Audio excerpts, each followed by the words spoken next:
Hello and welcome to Mitch Madness. This is episode 10 of the Barndominium series, and this is the one most of you have been waiting for. After some 14 months of all kinds of drama, frustration, hard work, and torrential rain, the build finally began on October 14th. I hired Keystone Construction from Elkton, Kentucky for the build. I found these folks to be very helpful, kind, professional, and they were very patient with me throughout the course of the design process, during which I made several changes along the way. Watch for a future episode showing the plans and describing my thought process while designing the home. This is a 100% homegrown plan. The first step was laying out the exterior wall locations with a transit or laser. Then all of the post holes were dug with the auger attachment on their skid steer. So far, this is the only piece of heavy equipment that they have used, and I do not expect this to change.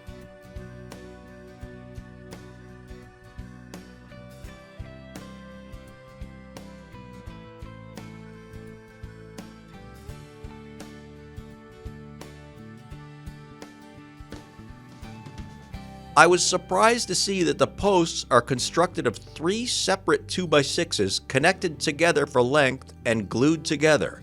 I was expecting them to be full-length 6x6s. I decided to go with the optional plastic post protectors since I thought it seemed like a good idea.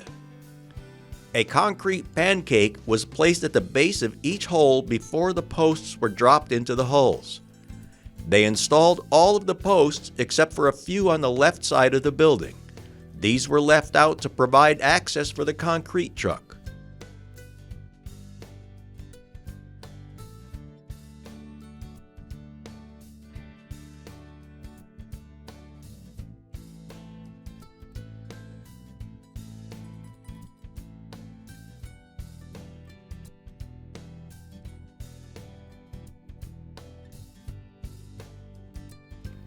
After all of the posts were in the holes, the crew then worked together to plumb out all of the posts and install supports to keep them in place.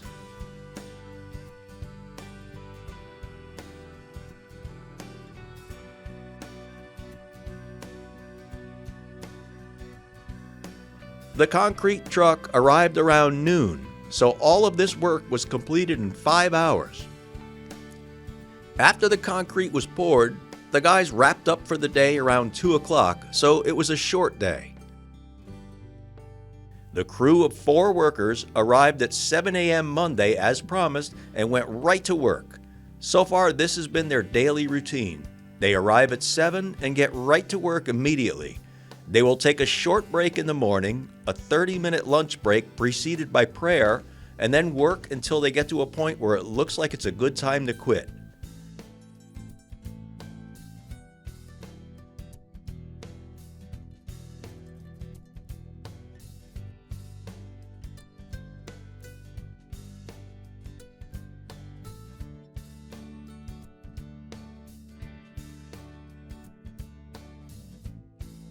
So this was a pretty exciting day, and we were really impressed with all that got done.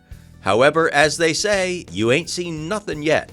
The next few days of the build progressed at an amazing pace.